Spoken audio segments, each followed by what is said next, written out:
Hola. Listo. Bueno, ¿en qué íbamos? Ya me perdí. Sí, hablábamos acerca del peligro que hay allá afuera con todo esto de la ideología de género, ¿no? Y que hay tantos papás que ahorita lo ven de una manera, como tú decías, ¿no? Que hay un poco de relajamiento moral en donde dicen, no, pues todo es relativo, ¿no? Pues algún día tiene que aprender, algún día lo va a hacer. Ahora sí que Mm. como comúnmente se dice, ¿no? Vida solo hay una y que mi hijo haga y deje de hacer. Exacto, son esas falsas premisas de que la vida es para disfrutarla y entonces en eso estamos perdiendo es el alma, porque estamos metiéndonos en un montón de cosas que además no nos llenan para nada, antes nos dejan cada vez más vacíos.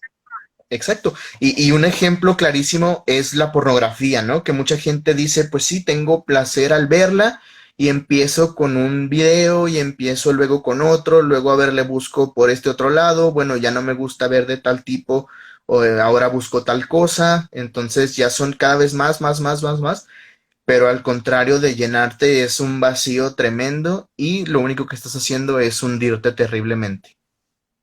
Exactamente, te voy a mencionar solo algunas de los montones de efectos devastadores que tiene la pornografía, que es pues obviamente la violencia y la cosificación de la mujer, las disfunciones sexuales, el egoísmo, el autoerotismo, cada vez hay menos satisfacción sexual, entre más pornografía, menos satisfacción sexual, menos afecto, una valoración física negativa del cuerpo de la pareja, disminución de la confianza en la pareja, lujuria hacia las mujeres en general o hacia los niños, lamentablemente.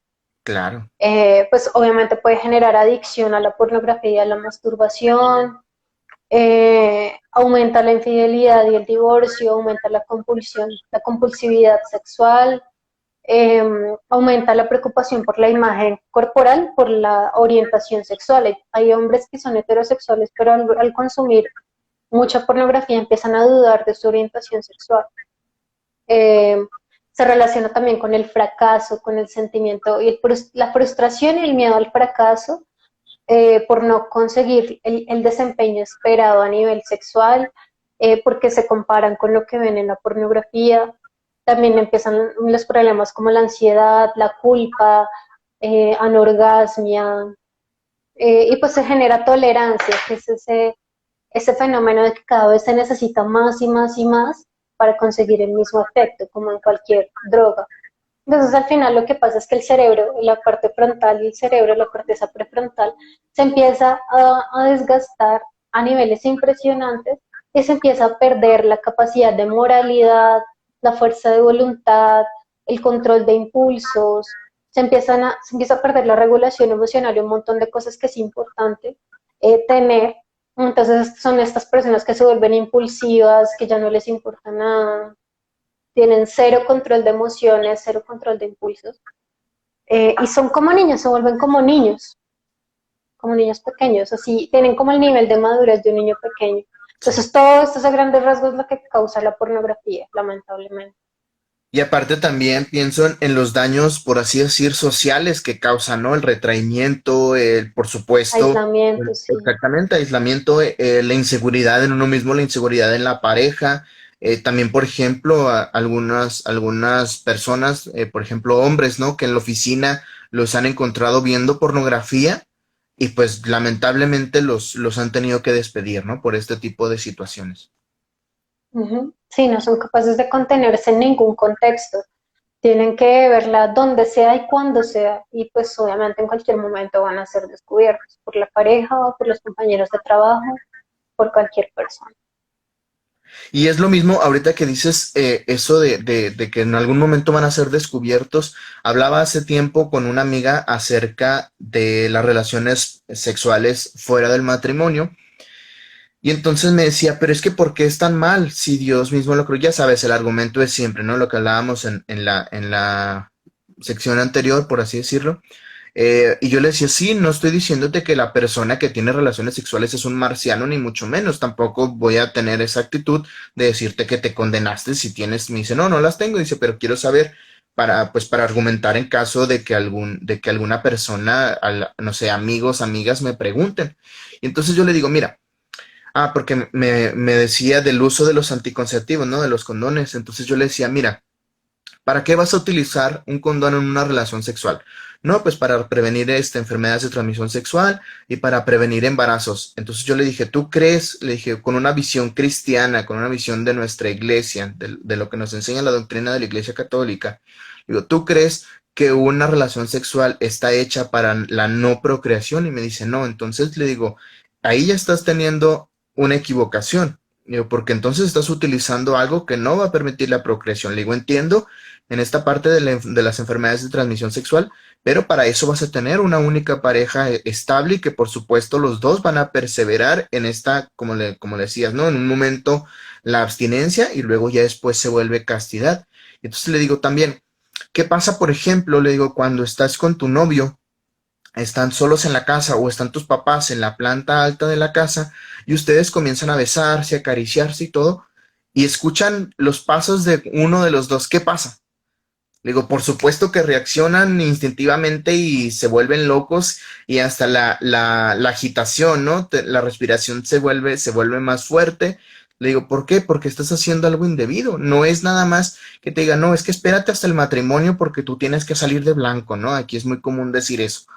Entonces Ujú. le digo, no, no es nada más eso, es que tiene que haber cierto orden y entonces esto es lo que pasa, o sea, hay un desorden, ya lo decías ahorita tú, un relajamiento moral tan grande que ya uno dice, bueno, pues ya no me interesa llegar virgen al matrimonio, ya no me interesa tener hijos, ya ahorita, por ejemplo, bueno, pues primero viajar y luego ya, si Dios lo dispone, ¿no? Hasta se atreven a decir, en unos años, si sigo con mi pareja, pues que vengan los hijos, ¿no? Pero primero hay que disfrutar la vida y entonces yo le decía, por ejemplo, a esta amiga, es que es al revés.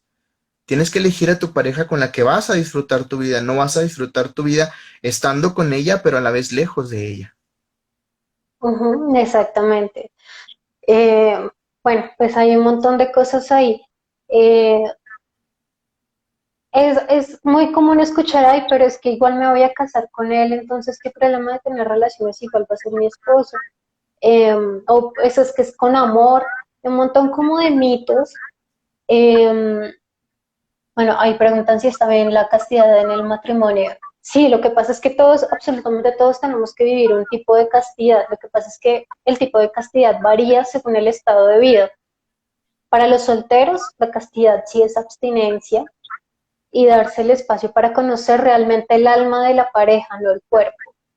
En el matrimonio hay una castidad que ya voy a explicarla, que es, no es una abstinencia, pero sí ordenar la sexualidad según Dios lo dispuso. Y en el caso de la vida consagrada a los religiosos y religiosas, pues es el celibato. Entonces varía el tipo de castidad. En el matrimonio yo ya hablaba de que tenía que haber penetración, eyaculación y retención para que esa relación sexual fuera lícita. O sea, no se vale eyacular por fuera, no es válido, no se valen los métodos artificiales de planificación. Ya voy a explicarlo más a fondo, pero están condenados por la Iglesia los métodos de planificación artificial, la fecundación, las técnicas de fecundación artificial también están prohibidas, condenadas por la Iglesia. También te voy a explicar por qué.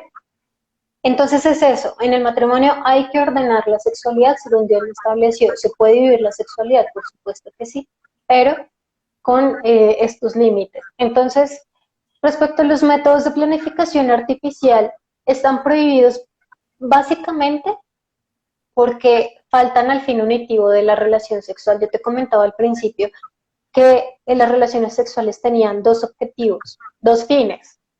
La unión de la pareja, el fin unitivo, y el fin procreativo, que no significa que siempre tenga que haber un embarazo. No, no es así. Que haya un fin procreativo significa que se está abierto a la vida. Haya o no un embarazo, se está abierto a la vida. Si llegó, bendito Dios. Si no llegó, bendito Dios. Entonces, ¿qué pasa? Porque está prohibida la planificación artificial por esto mismo. Falta el fin unitivo del matrimonio y de las relaciones sexuales y además generan un montón de problemas de salud: depresión, trombosis, aumento de peso, cáncer, abortos, cardiopatías, accidentes cerebrovasculares, visión borrosa, vértigo, infertilidad total. Muchas veces pasa que después de muchos años de usar métodos anticonceptivos, la mujer ya quiere tener hijos y ya no puede, quedó infértil del todo. Sangrados, quistes, embarazos ectópicos o por fuera del útero, perforación del útero, migraña, acné, hipertensión. Mejor dicho, me puedo quedar aquí toda la noche mencionando los efectos devastadores del uso de métodos de planificación artificial. Entonces, todos prohibidos, incluyendo el condón, por eso, porque falta el fin unitivo. Hay una barrera que no permite que la pareja se entregue del todo. Cuando uno se casa, uno se entrega en cuerpo y alma. Eso significa que en la relación se tiene que entregar todo, absolutamente todo, y eso significa que el hombre debe entregar su semen. Cuando hay un condón, pues no entrega su semen, no se está entregando del todo. Entonces, ¿qué propone la iglesia? La iglesia no dice, no, entonces llénense de hijos y ya, no. A cambio, la iglesia propone la planificación natural, que la uso y puedo dar fe de que es súper efectiva. Ahí, lamentablemente, los médicos se quedaron con la idea de que los métodos de planificación natural no funcionan y eso era de las abuelitas y eso definitivamente no tiene efectividad. Mentira. A los médicos les enseñan eso porque no es negocio. Para las farmacéuticas no es negocio la planificación natural porque no da dinero. En cambio, los métodos artificiales dan mucho dinero. Entonces, a los médicos los educan para dejar de lado eh, la planificación natural. Siempre van a recomendar lo artificial. Es verdad que hay métodos que no funcionan del todo. Está, por ejemplo, el método del ritmo, que es el método de planificación natural que utilizaban nuestras abuelas. Y eso solo funciona para personas extremadamente regulares, para mujeres extremadamente regulares en su ciclo. Por eso los médicos dicen que eso no funciona, porque hay muchas mujeres que no son muy regulares. Pero ellos se quedaron ahí y la verdad es que a partir de hace varios años han surgido unos métodos naturales espectaculares con más del 99% de eficacia, como el método Billings. Hay otros varios que ahorita no me acuerdo el nombre, pero si quieren más información sobre este tema, escríbanme y yo les doy la información. Yo uso el método Billings, excelente, súper efectivo y funciona para cualquier tipo de mujeres, regulares, irregulares, para todo tipo de mujeres. Entonces hay que buscar la persona que nos pueda guiar en estos métodos, pero eso es lo que propone la iglesia. Entonces, esos métodos naturales se basan en...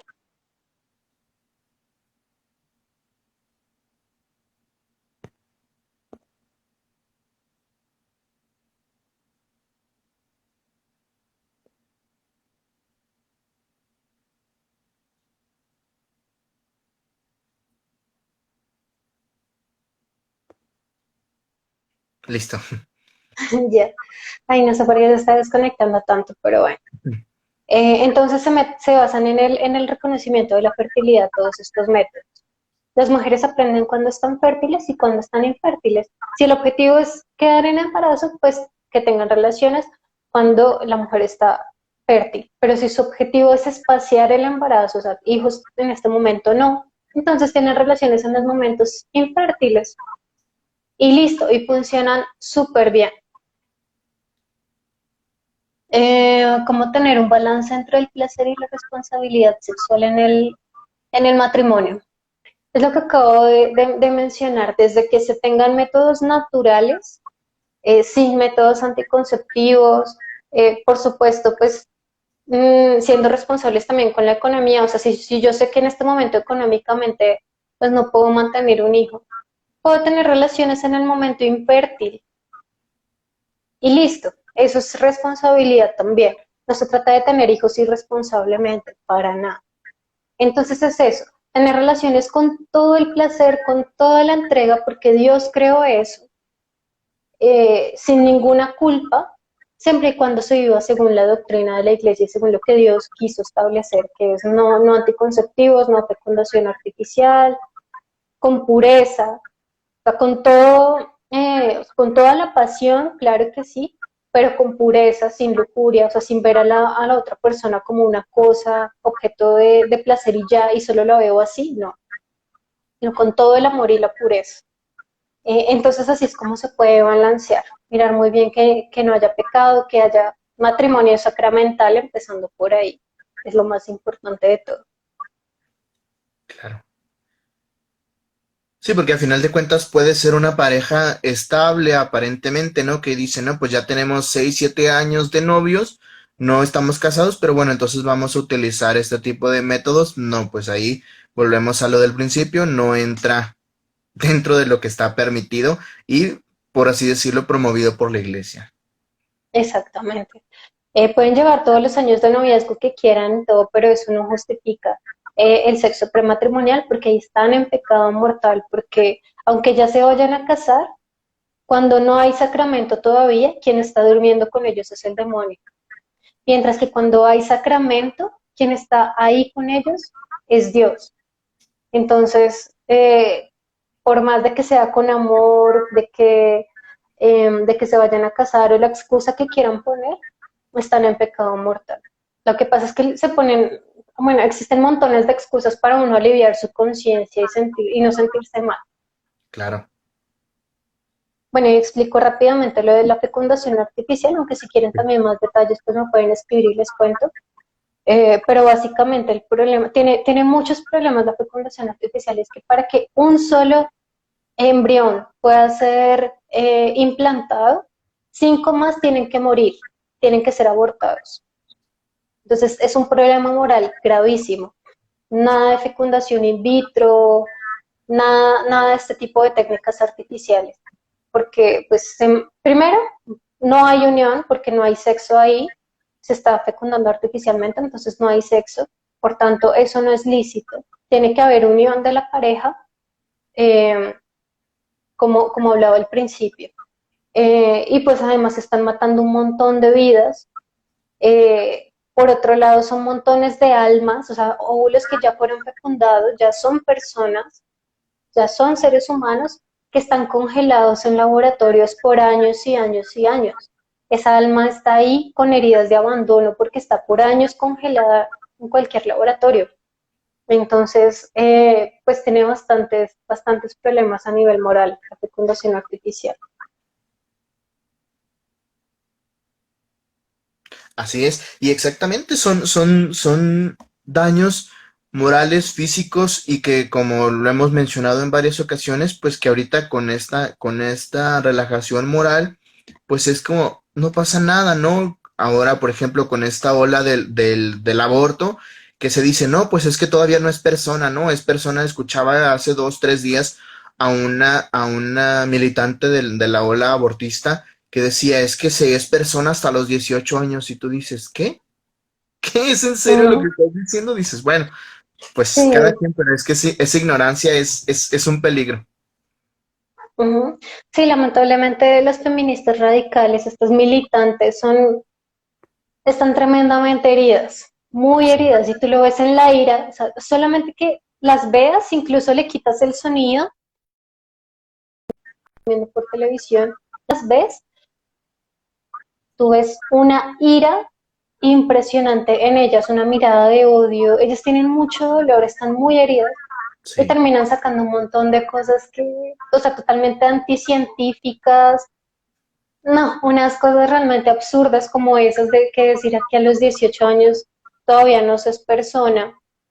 Entonces, perfectamente yo podría ir a matar a los niños, a todos los niños, porque no son personas.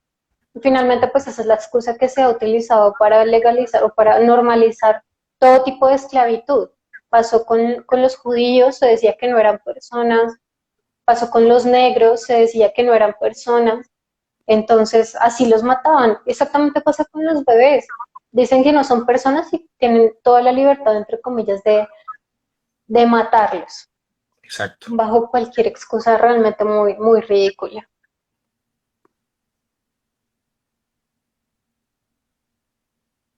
No, no es permitido la fecundación artificial. Ojo, estamos hablando de la fecundación artificial, no de la natural, que sería pues tener relaciones sexuales normales.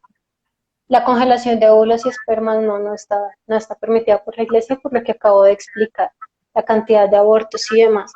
Cuando hay problemas de infertilidad en la pareja, o sea, hay muchas parejas católicas que dicen, no, es que en mi caso sí es lícito porque somos infértiles y no hay otra manera de hacerlo. No, condenado por la iglesia.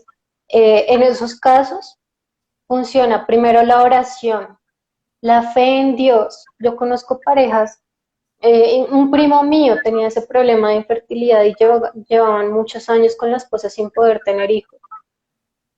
Y a él le propusieron muchas veces asistir a este tipo de técnicas y él dijo, no, no, yo voy a confiar en Dios y yo sé que Dios me los va a dar los hijos. Ahorita tiene 4 hijos. El primer embarazo fue gemelos y luego tuvo otro y luego otro. Los tuvo mayor, muy mayor, sí, pero fue cuando Dios se los quiso dar, como hay muchos casos en el Evangelio, a lo largo de toda la Biblia, de mujeres infértiles que tuvieron sus hijos a muy avanzada edad, a él le pasó tal cual es. Claro. Entonces, primero, oración y confianza en Dios. Y segundo, los métodos naturales, la planificación natural. Como en la planificación natural, la mujer aprende exactamente cuándo es el día de su ovulación. Ese día puede quedar en embarazo con una probabilidad altísima. Y conozco casos de parejas que eran así infértiles, no podían y no podían quedar en embarazo de ninguna manera, y solo con métodos naturales lograron llegar al embarazo, solo utilizando métodos naturales. Entonces esas dos cosas, métodos naturales, oración y confianza en Dios. Exactamente, es importante aprender y ser agradecido con Dios, con lo que da y con lo que no da. Hay muchas parejas además con problemas de infertilidad que están llamadas a la adopción, están Claro. llamadas a adoptar. Entonces, si uno no puede tener hijos, la apertura a la vida significa que puedes ir a adoptar. Puedes tener relaciones sexuales normales, pero la apertura a la vida en el matrimonio significa que puedes ir y buscar adopción en caso de que definitivamente no se pueda tener hijos. Hay parejas que están llamadas a eso, entonces contemplarlo como una excelente opción. Exacto. Ahora vamos a entrar en un tema un poquito más fuerte, un poquito más Ujú. fuerte y que también tiene muchas dudas, por supuesto. Vamos a manejarlo, por así decirlo, dentro de la iglesia, de lo que nos dice la iglesia y de cómo manejarlo, pero que también tiene mucho auge fuera de ella, que es el acoso. ¿Qué se puede entender como acoso sexual? ¿A qué le llamamos? ¿A qué se le conoce como acoso sexual? Ujú. Bueno, el acoso sexual es todo comportamiento que tenga un tono sexual, puede ser tocamientos, contacto físico, señas, insinuaciones, miradas de tipo sexual, exhibición de pornografía, exigencias de tipo sexual, ya sea verbales o de hecho, por acción, que hace que la persona se sienta ofendida, humillada o intimidada. Eso es el acoso, en cualquier contexto. Y pienso, por ejemplo, con las redes sociales, fue muy curioso porque cuando el día que estuvimos en contacto para programar la entrevista, estaba viendo un programa de estos que salen donde manejan una situación, ¿no? Es como una miniserie donde es un capítulo que hablan acerca de tal tema y al final se resuelve, ¿no? Y hablaban precisamente de esto. Era una muchachita que estaba obsesionada terriblemente con un muchacho, pero él no le hacía caso, él no le hacía caso, él pues solamente la ignoraba y pues la trataba porque era la hermana del mejor amigo de él, pero pues nunca le llamó la atención. Y entonces ella en una ocasión le da un beso, él pues no lo corresponde, él se queda así asombrado y le dice, pues, ¿qué pasó? Y entonces ella le dice, es que me gustas. Entonces, pues él, como no le dijo nada, ella entendió que él estaba dándole entrada, por así decir. Y entonces después se empieza a comportar de manera obsesiva con él, como si ya fueran una pareja. Y entonces él le pone un alto y le dice, no, es que tú entendiste mal ese beso, o sea, yo no te lo correspondí, no pasó absolutamente nada. Y entonces, bueno, para no hacer el cuento largo, ella tiene tanto odio hacia él que decide ponerlo en tela de juicio en toda la escuela y hace una publicación en su Facebook y dice, cuídense de él, publica una fotografía, cuídense de él porque es un violador. Y entonces hacen pública pues toda esta noticia, ¿verdad? Se hace viral. Entonces él pierde 2 becas de la universidad que le habían dado porque era un buen deportista y tenía muy buen promedio. Y entonces después la confronta a su mamá, la mamá de la muchachita, la confronta y le dice, dime la verdad, ¿si te violó? Y le dice, sí, sí, sí, dice, el otro día que fui a su casa estábamos solos y aprovechó para violarme. Y entonces así quedó. Al día siguiente le dice, bueno, vas a ir con tu papá a levantar la denuncia por la violación. Y entonces le dice, no, mamá, claro que no, no me obligues a hacer eso. Y estaban en el cuarto de ella y le dice, ¿no ves que a duras penas puedo salir de mi cuarto? Dice, si aquí fue donde pasó. Y entonces la mamá se queda pensando y le dice, ¿qué no me dijiste que fue en casa de él? Y entonces ahí es donde la descubre, ¿no? Y es precisamente lo que quiero hablar acerca de las redes sociales. Hoy, afortunada y también desafortunadamente con el uso de las redes sociales, habla, por ejemplo, en este caso, es tan fácil denunciar, pero es tan fácil también destruirle la vida a una persona con este tipo de mentiras, ¿no? Sí, total, las denuncias falsas están en un auge impresionante. Yo creo que eso es un tema de tocar muy con pincitas, porque es verdad que cuando una persona denuncia un abuso sexual y sobre todo cuando es alguien menor de edad, hay que creerle, Claro. pero a la vez no se puede hacer como tan a la ligera y creerle sí o sí, porque puede ser una denuncia falsa. Por ejemplo, yo conocí el caso de una persona, un hombre, pues ya un señor con su hija de 15 años. Resulta que bueno, la hija le pidió permiso para irse a una fiesta y el papá le dijo que no. Ella se puso demasiado brava, demasiado molesta y en venganza fue y lo denunció o sea, dijo que la había abusado, que la había violado, mejor dicho, puso la denuncia y todo. Eh, y pues ella no creyó que fuera a mayores, ella solamente hizo ese comentario por venganza. Bueno, a este señor lo metieron en la cárcel, lo condenaron y ella después pues se arrepintió profundamente porque ella no quería que eso pasara, ella no quería que él fuera preso, no era como para tanto. Eh, Se arrepintió profundamente y después dijo la verdad, no, es que él no me hizo nada, pero a veces, en algunos casos creo que está prohibido retractarse de las denuncias de abuso sexual. Acá en Colombia creo que está prohibido porque se tiene la noción de que si retiró la denuncia es porque está siendo amenazada, Ujú. lo cual no es cierto, en muchos casos no es cierto. Muchas veces retiran la denuncia es porque habían dicho mentiras. No Sí. le dejaron retirar la denuncia y él tuvo que pagar la condena completa. Entonces imagínate el cargo de conciencia para esta niña y el sufrimiento tan impresionante para el papá. Entonces hay que coger muy con pincitas ese tema de creerles, no creerles, es bastante complejo. No es tan fácil como decir, si tú denuncias, yo te creo, si tú lo dices, es verdad. No es tan fácil. Sí, Entonces, recuerdo también de esta psicóloga que te compartía sobre los juguetes, también publicó hace poco una historia hablando precisamente de esto, del peligro que lo que hablábamos de que tus hijos no tengan pues estos dispositivos móviles sin tu supervisión.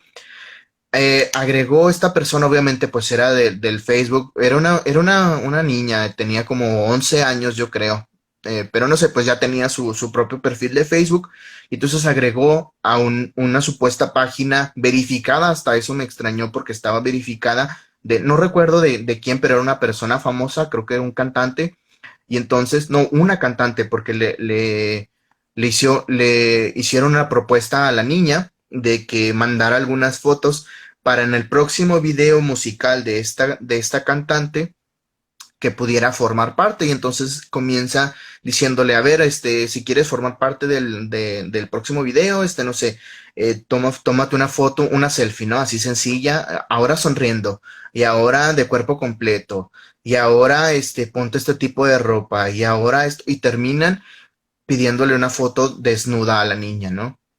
Y es terrible, es terrible. Y como te digo, es demasiado, demasiado sencillo tanto creer como no creer, como abusar o acosar, como hacer muchísimas cosas. Y es terrible, ¿no? Que esto se dé, o sea, porque ahora ya no sabes a quién agregar, ¿no? Tantas veces que, por ejemplo, papás nos dicen, no, mijo, no hables con extraños, ¿no? Y suena como que, pues ya así como, ay, pues eso fue en tus tiempos, ¿no? Pero ahora, pues detrás del celular, detrás de la computadora, desgraciadamente no sabes quién está. Exactamente.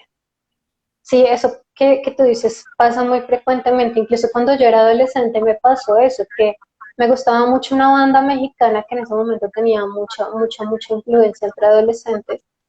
Eh, y pues en ese momento estaba como también en auge el Messenger. ¿Te acuerdas de Messenger?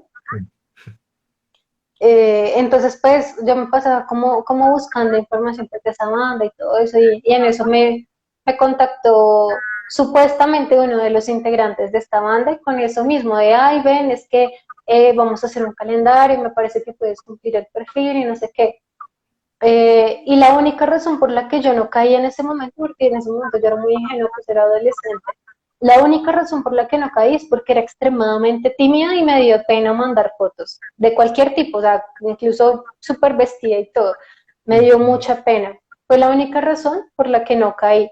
Ya después que empezó todo el auge de las noticias de los engaños en redes sociales, fue que entendí yo, ah, claro, me iban a hacer eso, o sea, perfectamente podía haber caído en muchas cosas terribles. Entonces hacerse pasar por otras personas es súper fácil, pero bueno, hay que aprender a manejar correctamente todo este tema del acoso y del abuso. Si estamos hablando de denuncias falsas, perdón, de denuncias ciertas, de que realmente estamos siendo acosados, es importantísimo pedir auxilio y buscar el apoyo de la comunidad inmediatamente, recurrir a la solidaridad ciudadana. Por ejemplo, acá en Bogotá pues está el Transmilenio, que es el transporte público. Si Si algo pasa, pues uno puede pedirle ayuda a las personas que van ahí alrededor o gritar o alguna cosa, y las personas acá realmente son muy solidarias con eso y agarran a la persona que estaba acosando. También pues buscar ayuda de las autoridades, de la policía, las líneas de atención, en todas las ciudades hay líneas de atención para temas de acoso. Acá en Colombia, por ejemplo, está pues, la policía, la Casa de la Mujer, la Línea Rosa, la Fiscalía, las comisarías de familia, no sé en México qué opciones haya, pero en todas las ciudades hay líneas para denunciar acoso y abuso. Y por supuesto, si es posible, es importantísimo tener pruebas de lo que se está diciendo. No siempre es posible, y más cuando solo ha pasado una sola vez, cuando el acoso se da una sola vez, pues es imposible tener pruebas. Pero cuando el acoso es continuado, uno ya sabe que la persona va a acosar, lo va a acosar a uno más y más veces, ahí es más fácil uno como grabar, buscar, recopilar conversaciones o cualquier elemento que permita demostrar que la acusación es verdadera. Es importante, no siempre se puede, pero en lo posible tratar de tener pruebas. Eso es Sí, como a grandes rasgos.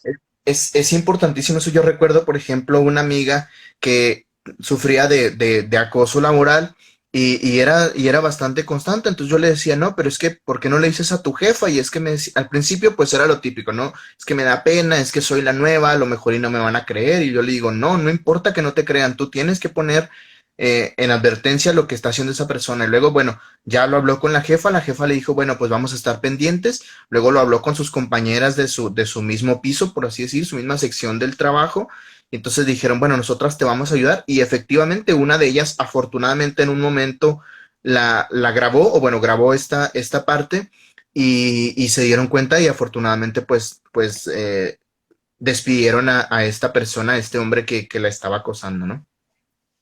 Ujú, sí, eso es importante. O de pronto tener como personas a las que también les hubiera pasado eso. O sea, preguntarle a la gente cómo a ti te ha pasado esto, porque a veces uno habla del tema, cuando uno es acosado, uno habla del tema con otra persona y la otra persona dice, ay, sí, mira que a mí también me hizo lo mismo, a mí también. Bueno, entonces recopilar como esos testimonios es importante. Y cuando pasa dentro del contexto de la iglesia, tiene unas particularidades ahí que además de todo lo anterior hay que tener en cuenta, pues, bueno, todo lo anterior que ya mencioné, pero además cuando pasa dentro de la iglesia, primero hay que tratar como de hacerlos, de partir de los pasos de la corrección fraterna. Ujú. Entonces, primero como decirle a la persona, hey, para, estos son los límites. Si eso no funciona, tener testigos, tener otras personas que también lo corrijan o le hagan el llamado de atención. Si definitivamente eso no funciona, denuncia, que ya es como corrección entre comillas pública, Ujú. ya denuncia. Si no para con eso, ni modo. Además, es importante no contarle a todo el mundo. Yo he visto personas en mi parroquia así como que tienen un problema con alguien y le cuentan absolutamente a todo el mundo.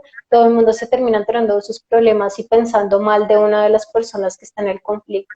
Sí, Entonces, evitar contarle a todo el mundo no es necesario, además porque cuando hay denuncias de acoso y de abuso sexual, también hay que partir de la presunción de inocencia que tiene el acusado. claro. Todos tienen derecho pues, a que se les considere inocentes hasta que se demuestre lo contrario. Entonces es importante no ir a contarle a todo el mundo. Buscar las personas adecuadas, buscar a la persona que tenga autoridad, en el caso de la iglesia, de la parroquia, pues ir al párroco o ir a los coordinadores de los equipos parroquiales o alguien que tenga como esa autoridad. Eh, Hay una agravante acá y es que pasa dentro de la iglesia. Eso es más grave porque uno, como católico, cree que en la iglesia todo el mundo es bien. Uno cree que todo el mundo es sano y perfecto y todo el mundo me va a tratar bien porque es la iglesia. Uno Claro. confía de más. Creo que uno se confía demasiado por el solo hecho de estar dentro de la iglesia. Y no es así, lamentablemente dentro de la iglesia hay muchas personas muy heridas, muy heridas, que tienen problemas muy fuertes, que tienen tendencias muy desordenadas, que tienen problemas de lujuria, que tienen todo este tipo de problemas que ya hemos hablado. Entonces, dentro de la iglesia también es muy común ver el acoso. No porque estemos dentro de la iglesia estemos protegidos de todo y estamos con personas sanas, no, Claro. eso no pasa. Entonces, hay que controlar eso como del exceso de confianza dentro de la iglesia. Como en cualquier otro contexto, uno igual se tiene que cuidar. Claro, Eh, y aparte uno pienso, por ejemplo, no sé, los coordinadores, ¿no? O servidores de, por ejemplo, en este caso de los grupos juveniles, yo siempre les digo, por ejemplo, ya tuve la experiencia y ya le pedí a dos, tres muchachos que se fueran por lo mismo, porque no estaban viviendo de manera correcta ese tipo de situaciones, uno un poquito más grave, pero bueno, el punto es que yo siempre les digo, uno tiene que tener cuidado porque es muy fácil caer en la tentación porque acá vienen muchachos jóvenes y señoritas vulnerables, vulnerables emocional, física, psicológica y espiritualmente. Y es muy fácil, uno con la intención buena, no voy a decir que con malas intenciones, pero el típico, ¿no? La adolescente que pone en Facebook, ¿no? No sirvo para el amor o todos los hombres son iguales y y el que la quería, para él, ahí va a comentarle, todo bien, necesitas hablar o le manda un mensaje privado, va y la busca y entonces ahí uno va aprovechando, ¿no? Les digo, lo mismo Ujú. pasa dentro de la iglesia, uno encuentra, como bien dices, estas heridas emocionales, espirituales o heridas incluso hasta de abandono, que es lo más fuerte, se puede decir, y entonces se encuentran estas personas, ¿verdad? Por ejemplo, los catecúmenos o los que llegan a diferentes grupos en esta vulnerabilidad encuentran apoyo y entonces uno puede caer en esa tentación de, como tú bien dices, ¿no? Uno confía demasiado y el otro sabe que confían demasiado en él y entonces utilizarlo de una manera equivocada. Ujú. No hay nada más fácil que hacer caer a una persona que está en un estado de vulnerabilidad muy grande, que es el caso de los catecúmenos. Son personas que son como muy ingenuas también, o las personas que recién llegan a la iglesia, porque la mayoría de personas que vuelven a la iglesia después de haber estado alejadas mucho tiempo es porque tocaron fondo y están en la inmunda. La Claro. gran mayoría de personas llega a la iglesia es por eso, porque ya definitivamente su vida es un completo desastre y no les queda más sino volver a buscar a Dios. Entonces, estas personas llegan en un estado de mucha vulnerabilidad y es muy fácil que cualquier persona con malas tendencias abuse de esa vulnerabilidad. Hay que tener mucho cuidado de a quién le abre uno el corazón. En cualquier contexto, dentro de la iglesia y fuera de ella, uno no tiene por qué estarle contando sus cosas a cualquier persona, a cualquiera que medio se muestre empático. Eh, entonces, mucho cuidado de a quién le contamos nuestras cosas y a quién le abrimos el corazón. Tenemos que ser muy prudentes con eso, muy prudentes. No le cuenten sus problemas a cualquiera. Eh, Ahí preguntan que con quién se puede hablar o pedir ayuda. Eh, el párroco, como responden algunos ahí, pero también los coordinadores de los equipos parroquiales. Por ejemplo, en mi parroquia yo soy la coordinadora del equipo de pastoral familiar, entonces si en sus parroquias hay equipos de pastoral familiar, ese es el equipo correcto también para recurrir, porque pues precisamente ese equipo está especializado en familia y en todos estos temas de sexualidad y todo eso. Entonces, Claro. ese equipo, o si de pronto tienen una pastoral social, también pueden recurrir ahí. De pronto si hay algún psicólogo, si dentro de los equipos hay algún psicólogo, ahí esa persona les puede ayudar. Quería hablar también de un documento que salió hace poco, que sacó la Congregación para la Doctrina de la Fe, un vademecum, se llama Sí, ese documento, que es una guía sobre los casos de abuso o acoso dentro de la iglesia, que me parece buenísimo porque, pues como tú sabes, últimamente ha sido un boom todo el tema de los abusos sexuales dentro de la iglesia, se ha hablado mucho del tema, lamentablemente se ha usado para atacar mucho a la iglesia, pero entonces la iglesia se puso las pilas y empezó a hablar del tema y generó toda esta guía para manejar los abusos sexuales dentro de la iglesia de la manera correcta, porque hay que decir que es verdad que no se han manejado, hasta ahorita no se habían manejado de la manera correcta. ujú, claro. Eh, entonces quería mencionar como los principales cambios que se hicieron dentro de la iglesia para que lo tengamos en cuenta y sepamos cómo manejarlos, si conocemos un caso así o si nos pasa a nosotros. Entonces, lo primero es que se escucha más a la víctima y la víctima ya no debe permanecer en silencio, porque antes se le pedía a la víctima que se quedara calladita, se manejaba todo en silencio, en extrema confidencialidad, y la víctima no podía casi que hablar. Ahora no, ahora la víctima puede hablar todo lo que quiera, puede ir a denunciar en medios de comunicación si lo quiere hacer, lo que quiera, tiene como libertad. Eh, Antes se rechazaban las denuncias anónimas, por ejemplo, por ejemplo, pongamos el ejemplo de que a mí me hubieran abusado, y si yo le hacía llegar al párroco la denuncia, pero no ponía mi nombre, se la hacía llegar anónimamente, eso era descartado. Toda denuncia anónima era descartada, no se tenía en cuenta.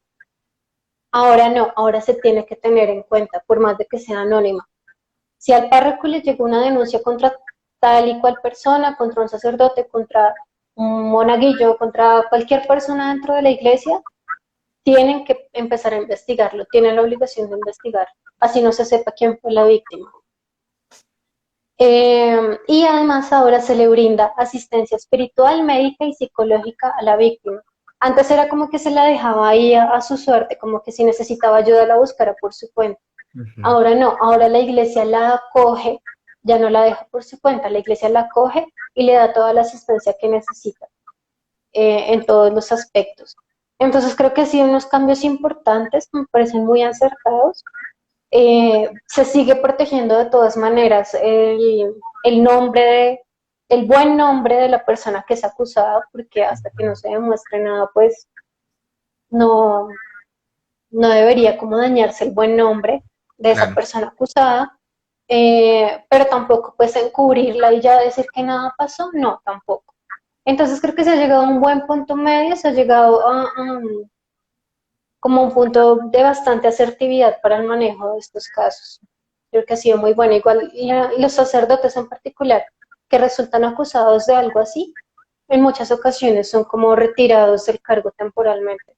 Se Ujú. les prohíbe realizar los sacramentos por un tiempo mientras que se aclara toda la situación, que también me parece acertado como tenerlos apartaditos mientras tanto, sin dañarles el buen nombre. Claro. Sí, porque también, como decíamos, ¿no? En el caso, por ejemplo, de las denuncias falsas, ¿no? También ha ocurrido, no pocos casos y también, ¿no? Sacerdotes que tristemente han sido dañados en su persona terriblemente, que ya casi que ni pueden salir a la calle y mucho menos celebrar la misa porque ya están, como se dice, ya están tachados por la sociedad y ya no pueden salir tranquilamente a la calle. Exacto, lamentablemente las denuncias falsas contra los sacerdotes son muchas, son muy numerosas, la gran mayoría. Yo hablaba con un sacerdote que me decía que ya los párrocos, los sacerdotes en general están teniendo mucho miedo a confesar y lo que Ujú. hacen es confesar, ya no dentro del confesionario, sino que lo hacen en lugares públicos donde todo el mundo pueda ver, donde no puedan escuchar, obviamente, porque la confesión es privada, pero donde todo el mundo pueda ver. Le han cogido mucho miedo como a tocar a los niños, porque antes pues un sacerdote podía como tocarle el hombro, como muy bien, sé juicioso, y ya, Sí. tocarle el hombro, ya le cogieron pánico a eso, porque en cualquier Ujú. momento pueden coger eso como abuso.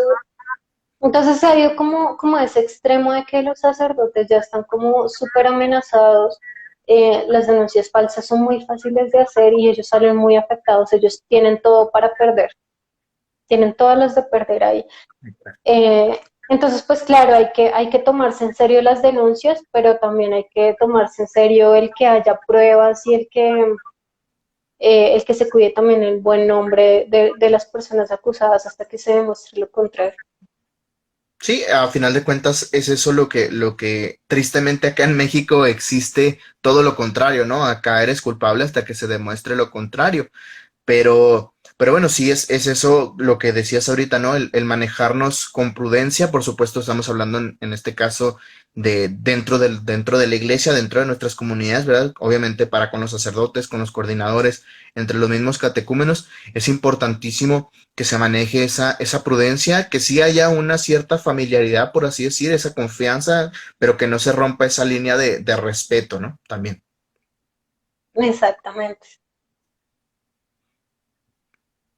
Y que a final de cuentas, por ejemplo, digo, por supuesto, sin justificar absolutamente a nadie, pero sí también pasa, ¿no? Uno lo ve, por así decir, de fuera por acá por un ladito con los sacerdotes y ve que tanto hombres como mujeres, como decimos comúnmente, ¿no? Son muy llevaditos con ellos, ¿no? Les hablan a lo mejor con groserías, con no sé, alguna mujer que se les acerca y lo quiere provocar en cierta forma, hombres también, por supuesto también esa parte de él, ¿verdad? De crear ese límite de decir hasta aquí.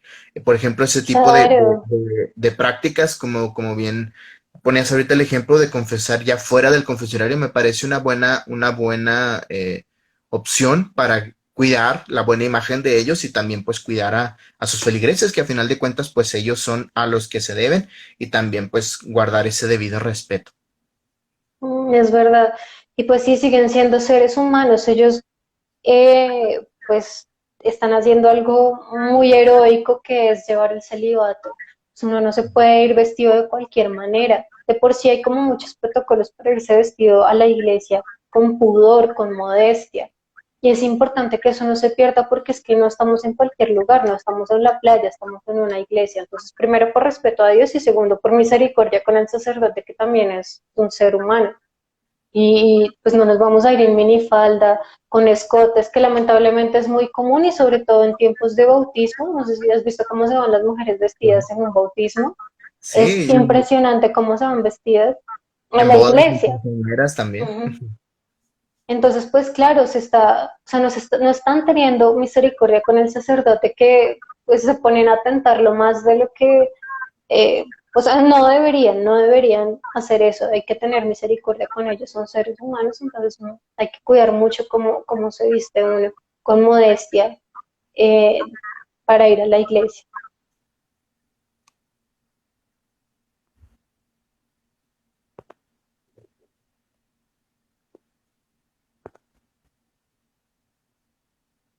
¿A cuáles tipos de prácticas?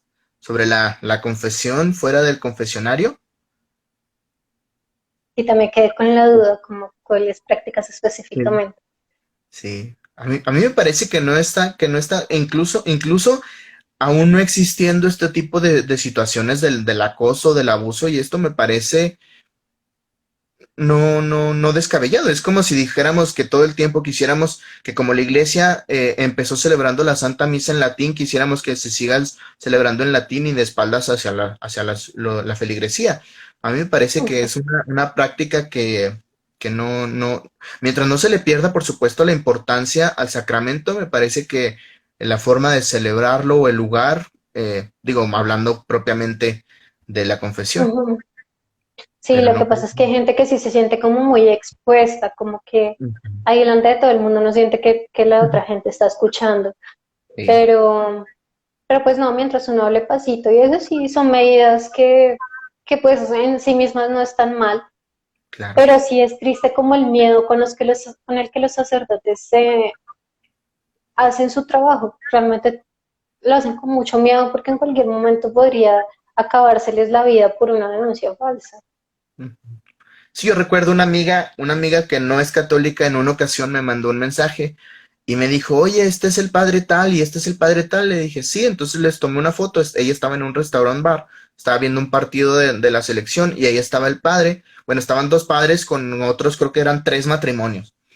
Y, y, y entonces me manda la foto y le digo, ¿esto qué? Me dice, ¿por qué los sacerdotes toman cerveza? Le digo, pues porque puede tomar cerveza, le digo, no está diciendo que se vaya a poner ebrio, Ujú. pero si se quiere tomar una cerveza viendo el partido con los matrimonios o una copa de vino, no hay ningún problema. Es verdad. También es cierto que un bar no es lugar para un católico, ninguno, ni un laico ni un religioso. El santo cura de Ars decía que cuando uno entra a un bar o en cualquier lugar de este tipo, el santo ángel de la guarda se queda por fuera, Ujú. no entra, se queda en la entrada. Eso significa que estamos totalmente desprotegidos en estos lugares. Si nos quedamos sin nuestro ángel de la guarda, estamos totalmente desprotegidos. Esos lugares son muy complicados, hay mucho pecado. Y sí, claro, los sacerdotes no estaban haciendo nada malo. Viendo un partido, tomándose una cerveza, no tiene absolutamente nada de malo. Sino que, claro, pues es un bar, un lugar donde de pronto puede generar como un poquito de antitestimonio. O sea, no estaba haciendo Ujú. nada malo, pero la gente lo puede escandalizar. Entonces, Claro, cuando uno es religioso, cuando uno tiene cierta influencia dentro de la iglesia, lo mejor es evitar dar como escándalo, como claro. dar de pronto algo que pueda ser de antitestimonio para otras personas y que pueda como dar a pensar lo que no es. Entonces sí, no estaban haciendo nada malo, pero mejor cuidarse en esas cosas. Claro, y también pienso, por ejemplo, en el caso de los jóvenes, ¿no? Pienso también un poco en la presión social que sale uno a los bares, a los antros, a una fiesta, y entonces dices, no, pero es que aún casi recién salido, ¿no? De la parroquia, ¿no? Del curso de confirmaciones, se van al antro, etcétera, y dicen, no, pero es que cómo no voy a tomar si estoy bueno, pues si quieres tomar, pues toma, pero también piensa las consecuencias de lo que puedes hacer si esa copita o ese trago, esa cerveza se convierte en dos, en tres, en cuatro, y dices a final de Ujú. cuentas, híjole, se me salió de las manos. Exactamente. Sí, tomarse una cerveza no tiene absolutamente nada de malo, pero hay que ver en qué contexto lo hace uno y hasta qué punto tiene uno como ese autocontrol. Pues ese es el hecho de ser coherente, simplemente se trata de coherencia. Si yo soy católica, ese lugar no es para mí, punto. No puedo tomar una cerveza en mi casa tranquilamente y listo. No tiene que ser en un bar. Me llevo a mis amigos a mi casa, hago algo sanito, porque además también pues las reuniones terminan, la mayoría de esas reuniones como entre amigos terminan en juegos sexuales o cosas así. Entonces Claro. es mejor como cuidarse en esas cosas, porque realmente el límite es borroso entre lo que Dios permite y lo que ya se empieza a pasar hacia el lado del pecado. Claro. Sí, es una línea muy delgada y que uno, volvemos a lo que decíamos, ¿no? Uno también es vulnerable a pesar de que lleves tiempo sirviendo, eso no te hace inmune a que caigas en este tipo de situaciones y de tentaciones. Ujú, exacto. Bueno, yo creo que podemos ir como a preguntas si las tienen, porque ya Sí. ya se me va a descargar el celular. Y además creo que ya también se va a acabar esta segunda Sí, ya. Nos hora, quedan ¿no? 5 minutitos, así que Bueno, entonces, los si quieren invitamos. Si, preguntar. si tienen preguntas de lo que hemos Si de estado pronto hablando, alguien, si de pronto alguien todavía no me sigue, me encuentran como @psicoalexandra Guzmán, todo pegado, psicoalexandra Guzmán, psico con P, psico. Eh, y pues no sé si también quieres dar tu Instagram por si de pronto alguien no te sigue. sí, también mi cuenta es @fiat, Fiat, canal católico, todo seguido, Fiat, canal católico. Bueno, y cualquier pues también pregunta que quieran hacer, alguna duda que les hayan quedado y que no alcancen a hacerla ahorita, pues nos pueden escribir por internet. Creo que no hay preguntas.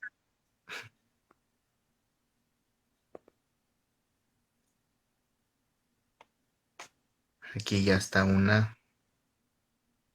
Sí, sí, sí, están mezclando. Bueno, la pregunta es, ¿cómo ven la iglesia en 10 años? Porque siento que los jóvenes están mezclando lo mundano con la iglesia.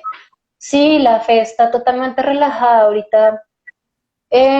Yo a todos mis consultantes en la primera sesión les pregunto si son católicos o si tienen alguna religión en particular. Y la mayoría me dicen, como no, sí, pues soy católico, pero de los normalitos, no de esos fanáticos, sino de los normalitos. Y ser normalito para ellos es ser cero practicante. O sea, son católicos porque vienen de una familia católica, pero en realidad eso no es ser católico. Es pura tradición, pero no es que ellos en realidad sean practicantes o sigan la doctrina de la iglesia. Igual viven como si fueran ateos. O sea, son católicos supuestamente, son creyentes, pero en la práctica son ateos prácticos. Entonces, en 10 años yo la veo con grandes retos. Yo creo que cada vez va a ser más difícil y cada vez vamos a ser más poquitos los católicos que hoy más en la doctrina. Creo que la iglesia, o muchos sectores de la iglesia van a tender a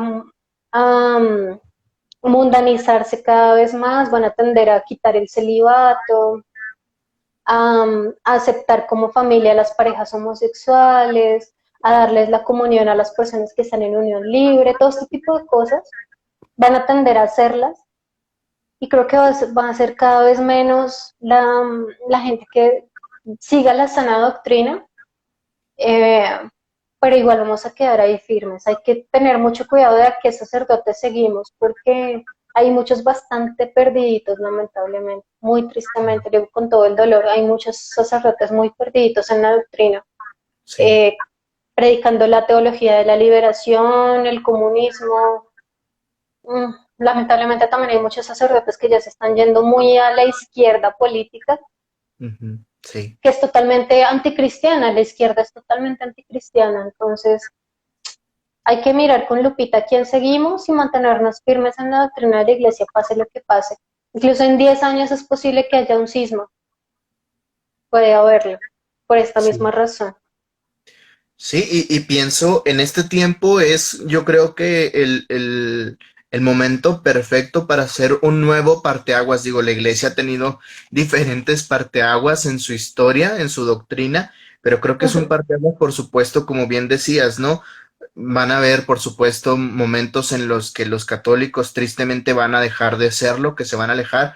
Recuerdo hace poco leí un estudio de la iglesia en España y que decía, está disminuyendo, me pareció un poco paradójico porque decía, está disminuyendo el número de personas que se declaran a sí mismos católicos, pero está aumentando el número de personas que asisten a la Santa Misa. Y entonces me parecía un poco paradójico, y es que ese es el problema, como bien lo decías, ¿no? Católicos normalitos es pues lo mundano de ahora sí que de lunes a sábado y el domingo a misa. Si es que llego a ir el domingo a misa, ¿no? O cuando hay un Sí, bautismo, o cuando hay una quinceañera, una boda, etcétera. Pero sí creo que la iglesia, como bien lo dices, tiene un reto enorme. Creo que esto también, por ejemplo, de abrirse a todo este tema del acoso, del abuso dentro de la misma iglesia, creo que le está sirviendo demasiado para limpiar. Yo creo que es necesario limpiarse, es necesario sí. limpiarla. Bien dicen, la ropa sucia se lava en casa, así que es importantísimo partir, ¿no? No puede hablar la iglesia de que Dios es amor, de que todo hay que buscarle el lado positivo, de que hay que practicar la caridad, si la iglesia en sí misma no es caritativa, con los que se están equivocando, ¿no? Exacto. No, y pues finalmente la iglesia tiene que ser purificada. Así Claro, como Jesús siempre ponía como ese ejemplo del diamante, que se tiene que purificar en el fuego. Lo así mismo es, pasa con la iglesia tiene que pasar por la misma pasión de Cristo. Hay muchos santos que dicen que la iglesia tiene que pasar por la pasión de Cristo. O así sea, en es. este momento la iglesia está siendo flagelada por muchas razones, por los abusos, por el problema de los malos manejos de pronto de dinero, por los escándalos de orgías, muchas cosas Así es. muy complicadas que algunas son exageraciones o mentiras, otras lamentablemente son ciertas. La infiltración de la masonería también dentro de la iglesia, que es un problema bastante fuerte. Así es. La masonería, como no pudo destruir a la iglesia desde afuera, la está haciendo desde adentro.